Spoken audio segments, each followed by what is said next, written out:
Welcome back to Best Spot Available. Joe DeLeone and Ryan Roberts. We're here with a mid-free agency mock draft. I almost said post-free agency mock draft, but after all of the big major moves that happened across the NFL, we're going to try and reassess, move the board around. So many things have changed. We're going to do an episode talking about the key major moves in free agency and how it affects the top of the board. That is going to come out next week. So make sure you're subscribed. You don't miss out. Hit the like button on this video.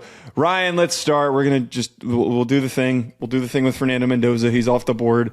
We're done. We don't need to talk about it. I will allow you to go first here with the New York Jets. Who do you want? So I want, Joe, and I would call it our post-first wave free agency mock draft. That's what we're rolling with here. Is the post-first wave. It's the most important part of free agency. I am going to go with, because I'm looking at some of the additions that they've had. They've had Demario Davis at linebacker, Tavondre Sweat, obviously, via trade, Kingsley Enagbare, Joseph Asai. So they've attacked the front seven. But I do think that this 3-4 alignment that the Jets want to run, Joe, I'm telling you, I texted you this yesterday. I am pretty much at this point, I am writing in Arvell Reese in ink to the Jets at number 2. Just my feeling, because I do think that when you look at this formation, a guy that some people are saying, is he a stacked linebacker more often than not? Is he an on-ball guy more often than not? Is he a pure edge all the time? Like, there's so many questions of what position he plays. The 3-4 alignment, just in general, I think is the perfect opportunity for him to blend both of those realities. So I'm going to go here. You get him next to a guy like a Demario Davis at times. You get him screaming off the edge on the other side of a Will McDonald at times. I think that is the best solution to his skill sets. Arizona Cardinals are a little bit perplexing because I just generally don't really know the direction that they need to turn in. They weren't overly aggressive in free agency. This really feels like a year that they're, to a degree, they're punting. It really feels like that they're just punting and they're going to set as much of a foundation up as possible with Brissett coming back as their quarterback. Ty Simpson. For whatever. Just kidding. Yeah, I don't think that Ty Simpson, unless they maybe traded back in. I'm going to go with Maui Noah. I think that when you're a team that is looking ahead to the future, the easiest thing that you could do is draft an offensive lineman. It elevates the floor. Whichever rookie they get in 2027 gets to step in, hopefully, into a survivable situation. And you look at their offensive line, outside of Paris Johnson and Isaac Seumalo, you realistically have the ability to swap out either right guard or right tackle. You can put Maui Noah wherever you see fit and you see best. So let's go with Francis Maui Noah. So with the rest of free agency still in front of us, things obviously can still change a little bit in terms of like the secondary wave of free agents and then some older veterans that decide that they want to give it another shot, because obviously like in this portion of the offseason, there's going to be some guys like Harrison Smith for Minnesota and Kevin Zeitler for Tennessee that are going to kind of say, I'm going to have all my options on the table, whether that is playing another year in the same city I was in, retiring. All the options are going to be on the table. I say that, Joe, because I have a half-baked take that I haven't put out in the universe yet, because you know that we know a lot of Tennessee Titans people, right? Like, we know a lot of Tennessee Titans people. We're in a group chat. I'm in 3 different group chats with Tennessee Titans people. I think that there is a world, and just follow me here for a second, I will get there. I think there's a world that if Tennessee trades back, I think there's a sneaky player that could be on the table for them in a trade back scenario that no one has talked about at all. And that is, and some people are going to hate this, Spencer Fano, the offensive lineman out of Utah, because their tackle spots are solidified. They have J.C. Latham at right tackle. They have Dan Moore Jr. on a huge contract at left tackle.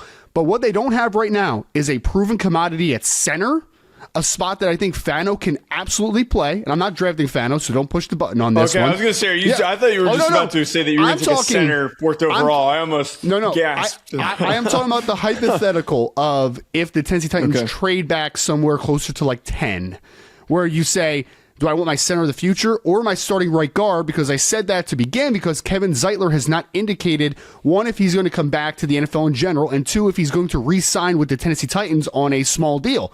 So right now, the Tennessee Titans have a massive hole both at center And at right guard, in theory, both spots I think Spencer Fano could potentially play.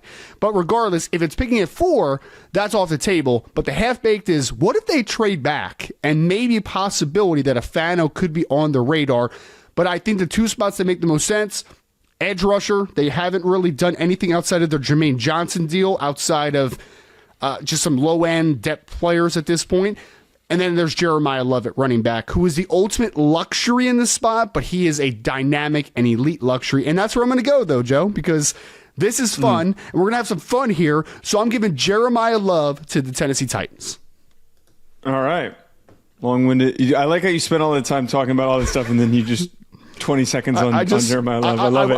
I'm working on my dissertation to present to Easton Freeze on why Tennessee might trade back and take Spencer Fano. So there we go. All right, moving on to my New York Giants here. This Tremaine Edmonds signing, I think, establishes that Sonny Styles is probably likely out of the mix because it was a multi-year deal. It wasn't a super heavy contract, but you already have a 6'4" plus linebacker in there. Why are we throwing another dude into the mix unless there's some sort of creative positioning that they're going to implement with both of those guys? I don't think that makes sense. I feel like going and getting Tremaine Edmonds makes the Caleb Downs pick make even more sense. John Harbaugh has multiple times over been very public talking about how much he likes Caleb Downs. This is starting to get more and more obvious with the way that they're moving. If they could take a corner here at 5, it feels a little bit too rich for me for Mansour DeLeone. I think that they would probably think about it. I'm also not in favor of taking any of the wide receivers this early as well. There is no elite, crazy talented Malik Neighbors. There's no Jamar Chase. So we're going to go with Caleb Downs. You know what's really funny? Quick side note, and then I know we'll pick up the pace here. We released a mock draft at A to Z Sports this week, Joe. It was me, Easton, and JT. Do you know who Easton, after our conversation during the Combine, do you know who Easton gave the Giants at number 5? Who? Carnell Tate. After our whole conversation about Carnell Tate shouldn't be picked that high, and then Easton had the audacity to throw him at number 5. Legitimately, Carnell Tate would be one of the picks that I'd be kind of disappointed in. As a Giants fan, I'd be I wouldn't be like pissed. I wouldn't be like, oh my God, we're so screwed and I think this guy's a bust. But I would think that there would have been a much more safer approach to go receiver later and try and grab a player that you really desire earlier. So, all right, what do we got here for the Browns? What do you got? So the Browns this offseason so far, they have gotten Titus Howard from the Houston Texans in a trade. They also have signed Elkton Jenkins to play guard or center, and they gave a nice little deal to Zion Johnson, Los Angeles Chargers offensive guard. Their left tackle, though, Joe, is still projected today to be DeJuan Jones, and you cannot go into 2026 with DeJuan Jones playing left tackle, so I'm going with Monroe Freeling. It's kind of become a chalky pick, the offensive tackle out of Georgia, but I just think it makes so much sense. He's the one guy that I think has the most easy ascension to being a starting left tackle in the NFL, so I'm going to go with Monroe Freeling to the Browns. Man, this is a perfect scenario here for the Commanders because they get the chance. Oh my God, David.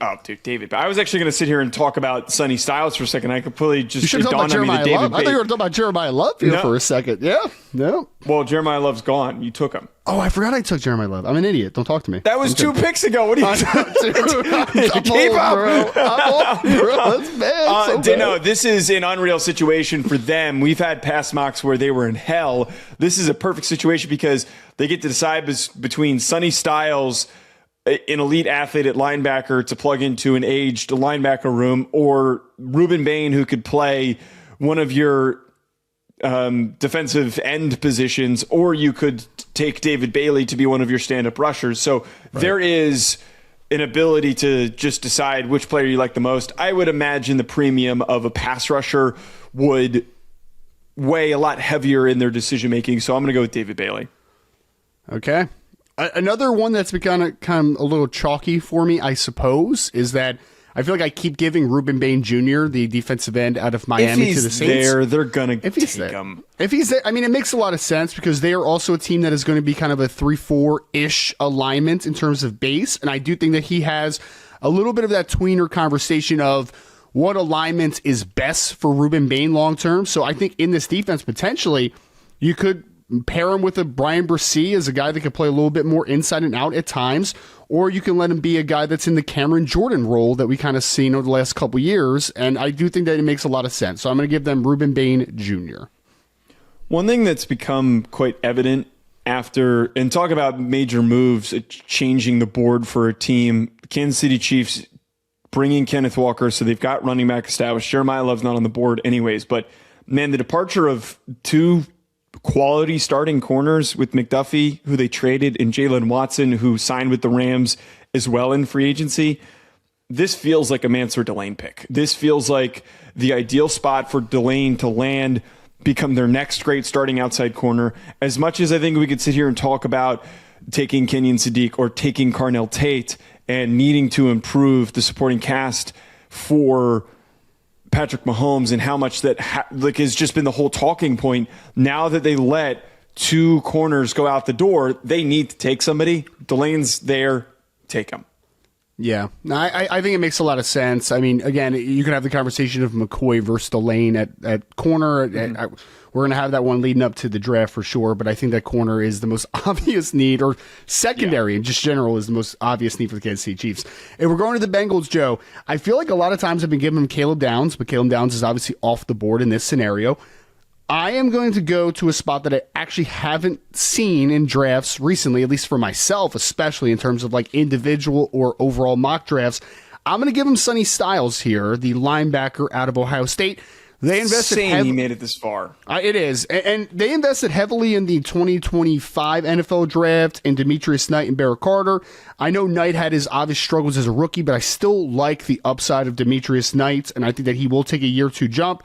You can pair him next to a guy like a Sonny Styles, and then if you want to do some three linebacker stuff at times, then Barrett Carter is an interesting kind of mix in there as well. But Sonny Styles, just like you just said, it's insane that he's there. He's just too good to pass up at number 10, even if linebacker necessarily isn't your quote-unquote biggest need on this roster or on the defense side of football, but I'm going to take Sonny Styles, an elite talent who I think upgrades the middle of your defense immediately.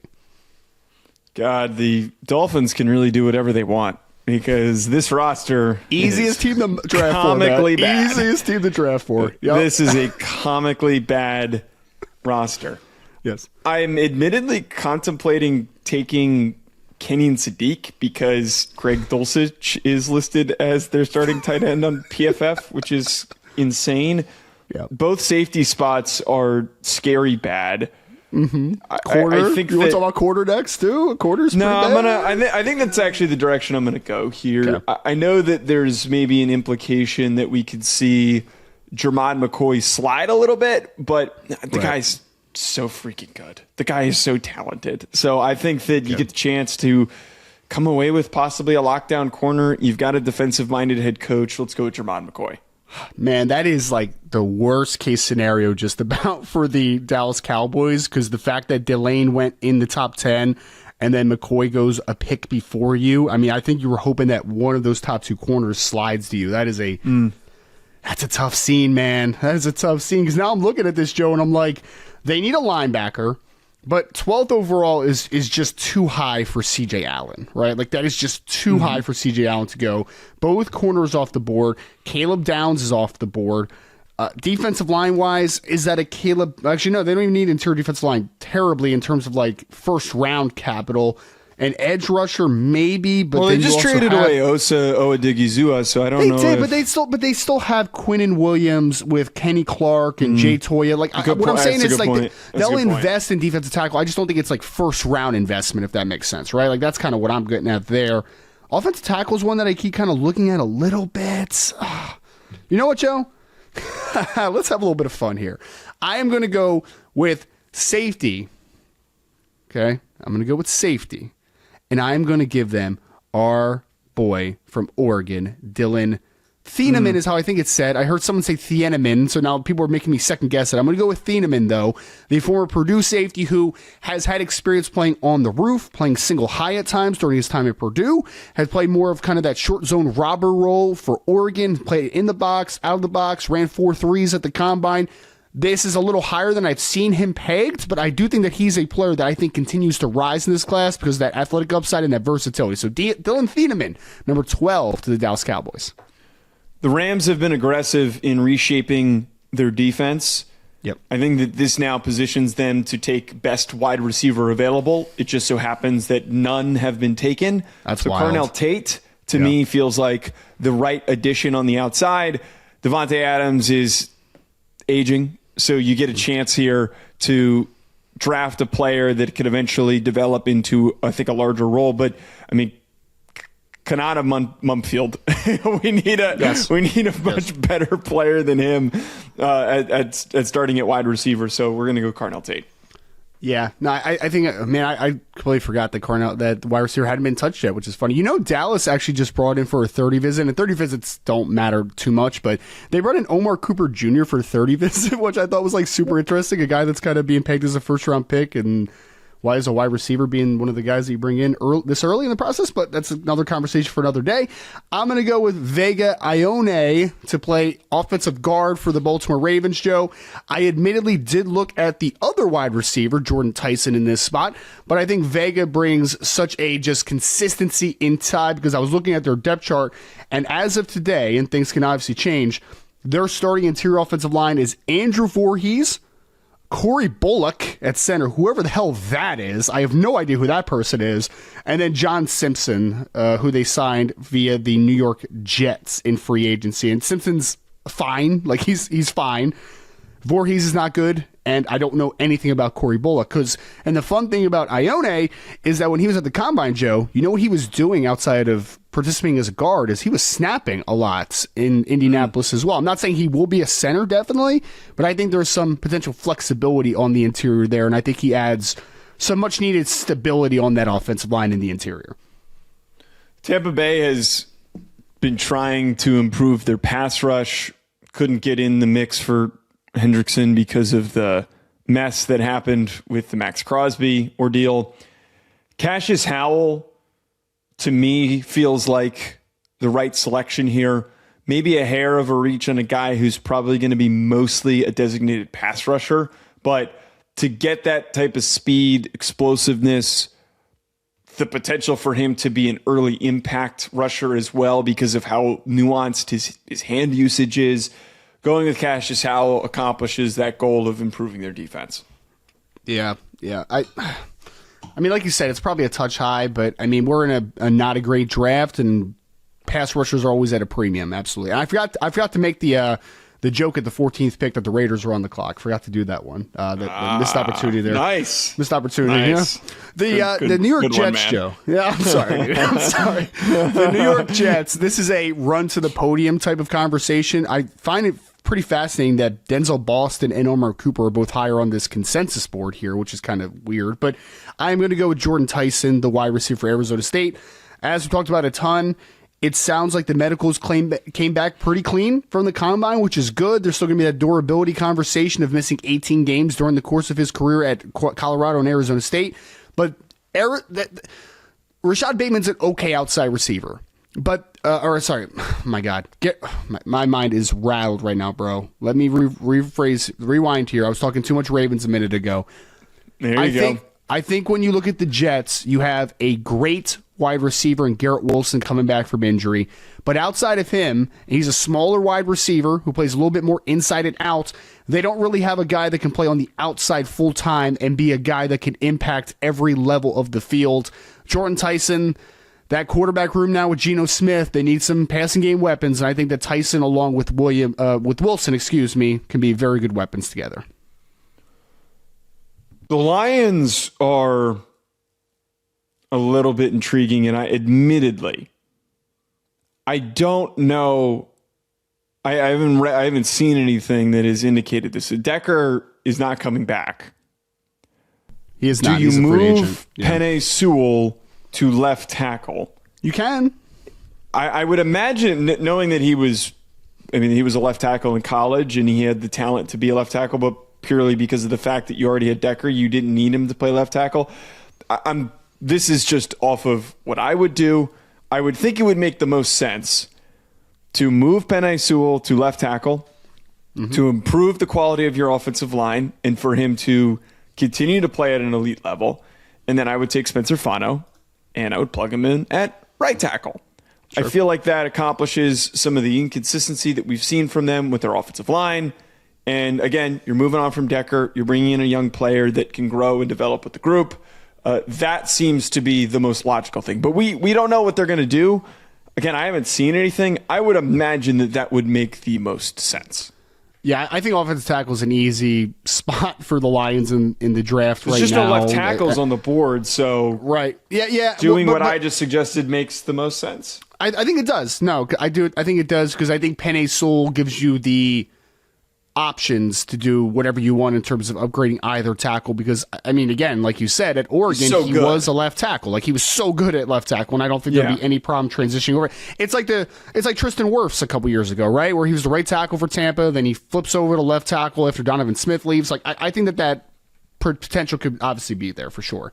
Minnesota Vikings, I feel like I've been giving them Dylan Thieneman a million times, but obviously with him off the board, we have to kind of reconfigure a little bit. Not a single defensive tackle has been taken yet, Joe. Not a single one. And they obviously have said goodbye to Javon Hargrave and Jonathan Allen this offseason. So right now they have Jalen Redmond, who's a good player, as one of their interior players. And a couple of younger guys like Levi Drake Rodriguez and Tyrion Ingram Dawkins is like rotational players, but they don't have another guy. So I am debating whether if I want to go with Caleb Banks or Peter Woods. It is actually a deep conversation in my mind. That's a weird board, by the way, of this ranking here that I'm looking on this mock draft simulator. Interesting ordering here. Corleone's awfully high. Yes, Corleone is awfully high. Dude, I still like Peter Woods a lot, but I do think that I'm going to go with Caleb Banks here just to be maybe a little bit different than what I typically am.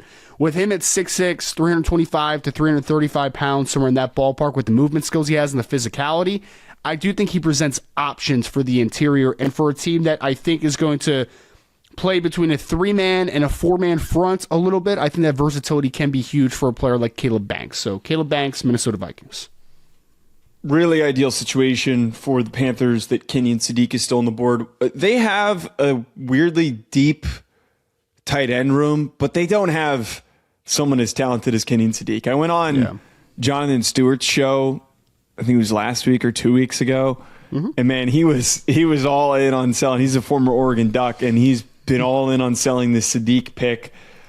You did a really fantastic job in free agency of finding the big-time pass rusher to complement the group of second-tier rushers with Scourton and Uman Mielen.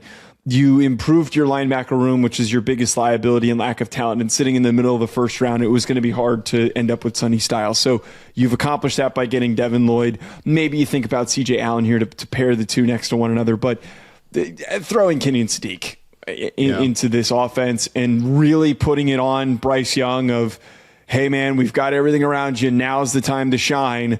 This is the year. This is the year for us with all these other teams in the division dealing with their own BS and trying to navigate the craziness. We're going in and we're giving you one more big-time playmaker. Yeah, that makes sense. It does make sense. Because like you said, they have a bunch of names, but they don't have any dudes, right, in that tight end room. So I think it makes sense to get a guy that is that high of an upside all-around type of guy in terms of his ability as a blocker as well. So I think Sadiq makes a lot of sense. I've mocked him to Carolina plenty of times at this point. Dallas gave him Dylan Thieneman the first pick, which is why I'm going to steer away from the corner pick that I feel like I typically do in this spot, if not hitting on that top 12, that number 12 pick.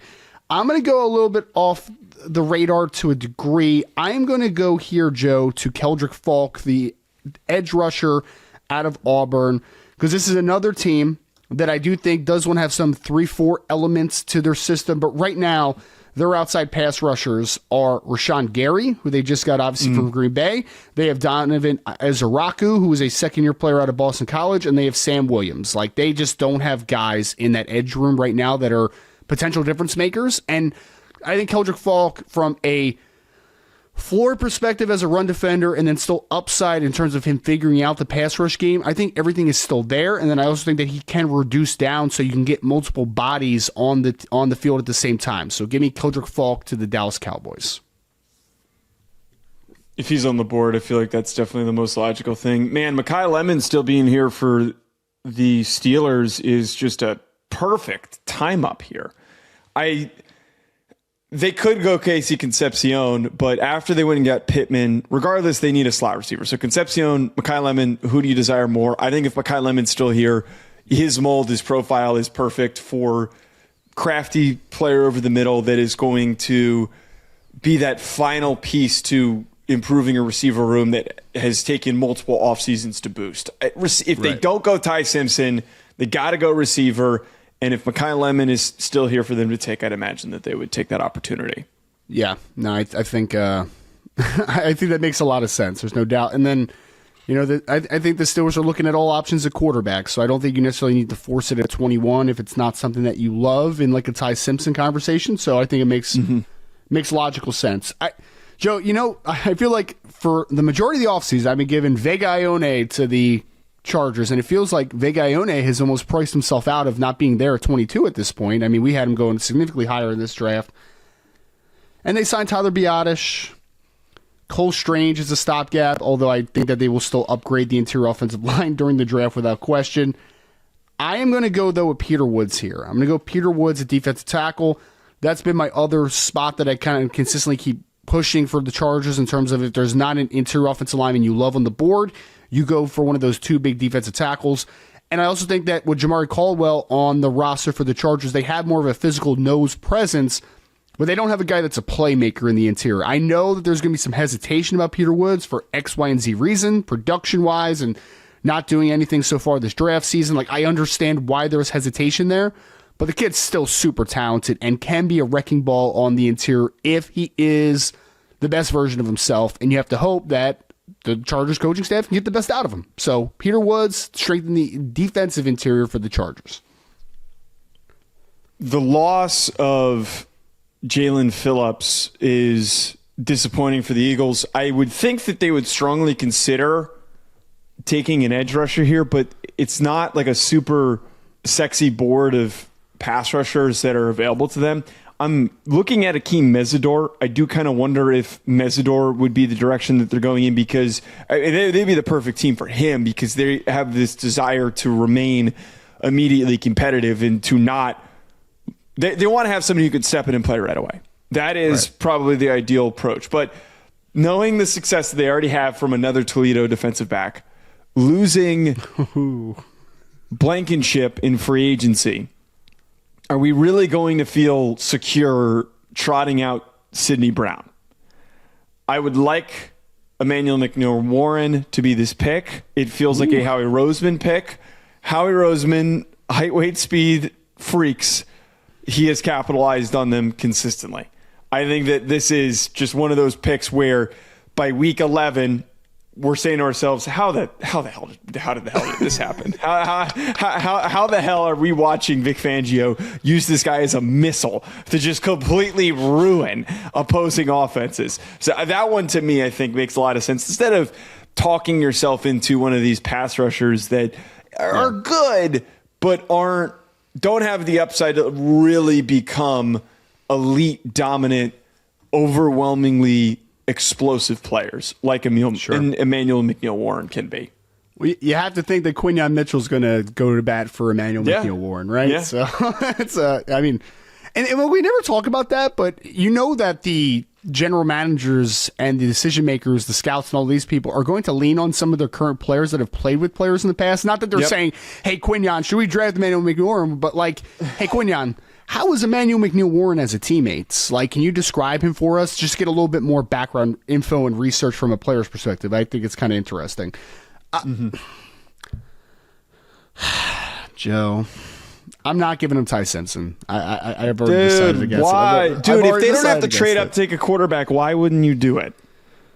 Because I just don't think Ty Simpson should be a first-round pick. Like, I don't know how else to say it. Like, I just don't think he should be a first-round pick. You hate good football players. Oh, good? I don't know. I mean, he was good for like 6 games. I don't know. I'm not doing it. Siri, who are the Cleveland Browns starting wide receivers going into 2026? Oh, Siri actually was answering me on my phone. That's absolutely funny. Nice job. I have the depth chart pulled up though. Uncommode activated. Go ahead, make the pick. Funny, make the pick. Jerry Jeudy, Cedric Tillman, Isaiah Bonds. That's not great. I'm going to go Casey Concepcion here, the wide receiver out of Texas A&M. None of those receivers I just asked, Joe, outside of maybe Isaiah Bond, if he's straight and narrow, is a threat after the catch. Like, they just aren't that guy right now in that room. So I think that Casey brings that after catch ability that would be great for whoever the quarterback is long term. But regardless, I just don't think that this team can mortgage to go with throw another quarterback that maybe you don't believe into a group of just craziness, including Deshaun Watson potentially coming back in 2026. So Casey Concepcion to add to the wide receiver room. There's two easy positions to talk about the Chicago Bears. I think that we continue to mock Caden McDonald, which is, I think, the direction that I'm going to go in. I do wonder if they should go edge. They do have a motivated Deo Odeyingbo, so I wonder if they're going to feel like they're okay at edge there. I'm going to go with defensive tackle. I'm going to stick at defensive tackle. I'm going to go with Caden McDonald. I'm so disappointed jerk. you didn't get the joke. You're that I just such made. a jerk, Joe. That was going to be my guy for the Bills next. Dude, I wish you were as online as I was, because I just made a good joke. The motivated thing, right? I've seen it. I've seen the motivated thing. Somebody said a motivated Deo Odeyingbo versus a motivated someone else. I don't know what it was, but yes, I've seen the motivated.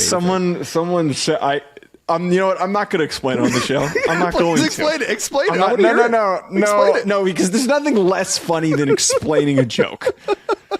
I hope some people got the joke. Okay, I think that most people that are online got the joke. I will hope that you figure it out eventually. I sort of understand the joke, Joe. I sort of understand the joke. Okay, I've seen the mention of the joke. I just don't 100% know what the joke means. Bill's That's pick. all. Okay, Bill's pick. What do you want? One player that I think the Bills will definitely not draft is, I do not think they'll draft Denzel Boston. I do not think they will draft Denzel Boston. I would be actually shocked if they drafted Denzel Boston, with the troubles that Keon Coleman has had in a very similar-ish type of profile there. So I don't think that they will value that. I was looking at outside pass rusher, but they did just give a nice little contract to Bradley Chubb from Miami, who's making a decent amount of decent amount of change for a guy that is 30 years old. And they have Gregory Rousseau. So I'm not sure if outside pass rushers on the table as much as I once thought. Interior defensive line is where I want to go, which is why I wanted Caden McDonald to be on the damn board, but he's not on the board anymore. And then you already took Emmanuel McNeil-Warren, so I can't go safety either. This is just horrible, man. This is horrible. I actually don't know where I'm going to go. You suck, dude. You actually suck. I don't want to go Lee Hunter this high, dude. Like, that's way too high for Lee Hunter. And they drafted they're a team that's in the position to take a swing like that, so I don't think that's no. I think ridiculous. I think it's either a outside pass rusher. I think they go all in on wide receiver after getting DJ Moore. I'm going to go with Omar Cooper Jr. to the Buffalo Bills. I think I'm going to go there. Okay. After catch, physical, dense, can play inside, can play some outside. Again, I just don't think that Denzel Boston's the type of receiver that they would target in the first round if they take one. I know that it seems maybe a little bit luxury to some people with the DJ Moore thing, but I do think that DJ Moore is kind of in a prove-it year, so adding a guy like Omar Cooper Jr. to solidify that room, I think makes some sense. All right, for the 49ers, I feel like the easiest talking point is, man, we haven't had any corner. You know what? We've got a lot of corners still on the board. I was actually going to talk interior offensive line, but I think they can wait until the second round to try to address that. I mean, do you think that they're satisfied with Lenore and Renardo Green? I think they're actually pretty happy with both those players, to be honest. Lenore's good, and I think Renardo Green's kind of like a pretty nice ascending young player too. Yeah, so. that would be forced. But let's go back to interior offensive line, because that's the most logical thing. I'm going to take Emmanuel Pregnon, just a super steady high floor player. This kind of reminds me of like the Donovan Jackson pick last year. While Donovan Jackson might not have been one of the highest valued picks on the board, he's still a high floor, really steady, good football player. Right. That can provide an impact. That Pregnon played a lot of football. He had his best year this past year with Oregon. I was impressed with his film. I don't think it's implausible that he ends up going at the end of the first. I hate that pick so much. I hate you. Go. That's fine, dude. That's fine. You're allowed to. It's a free country. You know that the Texans are kind of a weird team to mock draft for a little bit, because they don't have like a ton of needs, but I feel like and offensive line is a major. They addressed it pretty well. I mean, you could still go. Oh no, I'm still looking interior offensive line. You know what? What's the annoying thing though is that I feel like I've been giving them Blake Miller at right tackle, and I guess I could still do it as like the heir apparent, but like they just signed Braden Smith, so like they don't need a right tackle necessarily, and Blake Miller's not a left tackle, so it's not like I could say like we're going to move Ariante Ursery to make room for Blake Miller, and I don't think Blake Miller's an interior offensive lineman at all, right? So like I just don't think Blake Miller's an interesting fit at all anymore. You know what I'm going to do, Joe? Even though I don't... actually, can you show me the interior offensive line board real quick? I'm having an internal debate between Chase Besantis and moving Caden Proctor inside the guard. Like, I'm having that right now. I actually think that's where I'm going to go. I'm going to go with Caden Proctor, even though I'm not a huge Caden Proctor fan out of Alabama. But my thought process is interior offensive lineman initially, starting at one of the guards, because right now they have Ed Ingram at right guard, who played pretty well. But then they have Jared Patterson playing left guard, who it's just not a natural guard, right? Like he's more of a center. But I think that if you slide Proctor inside the guard, maybe if he develops properly, when Braden Smith moves on via retirement or whatever else, that could be your right tackle of the future, or maybe he's your left tackle of the future. I don't know. I'm hesitating with him at tackle, but I do think that he could play guard initially and be at least a solid contributor inside. So we'll take Proctor. All right, this now feels like the spot for the Chiefs to find a weapon for Patrick Mahomes. Denzel Boston's the best available player. They don't really have like a big-bodied boundary receiver. They've got a lot of speed. They don't have anyone that's... And to be quite honest, I feel like that was one of the biggest holes for their receiving room, is that they just didn't have somebody who could be a bucket every single time that they threw him the ball, that he'd just come down with the big catch whenever they needed on the sideline. So let's go with Denzel Boston and keep it simple. Okay. I feel like the Broncos have to go. The Broncos can go corner here. I know that Riley Moss is a decent player. I feel like if Colton Hood's there, man, they got to go with Colton Hood. I mean, Avion Terrell's still there too. That's like kind of crazy. I'm going to go with CJ Allen. CJ Allen, linebacker from Georgia. Inside linebackers for them are Alex Singleton and are Justin Stranad. And I think that you can potentially upgrade on that. You can upgrade an inside linebacker. So I'll take CJ Allen there for the Denver Broncos. All the receiver options are kind of cooked, so the Patriots are going to have to wait in that regard. They added Elijah Vera Tucker.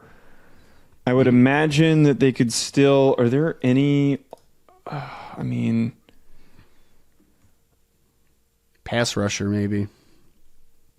Or Mason Thomas. Do they consider going offensive line here? Yeah, you know what? I think I'm just going to keep it simple. I'm going to go with edge because there's plenty of edge players on the board that are still there. Let's go with Akeem Mesidor. That feels like a Mike Vrabel guy who's ready to play. They need somebody who can be a high impact pass rusher. He's been mocked to go much earlier in first round, so let's go with Akeem Mesidor. For some reason, he does feel like a Vrabel guy. I don't know what that means exactly, but he does. This has to be a corner. This has to be a corner because they just let Tariq Woolen walk. I know, but they could use some help at pass rush too. They could use some help there. I don't know. They could use some help there. Here's the problem. Is that actually, it's not a problem. Forget it. It's not a problem. I'm going to go Avian Terrell because, Joe, I've had the conversation with Terrell. Terrell is a guy that I think there's going to be some questions of if he's a better outside corner or nickel on the next level.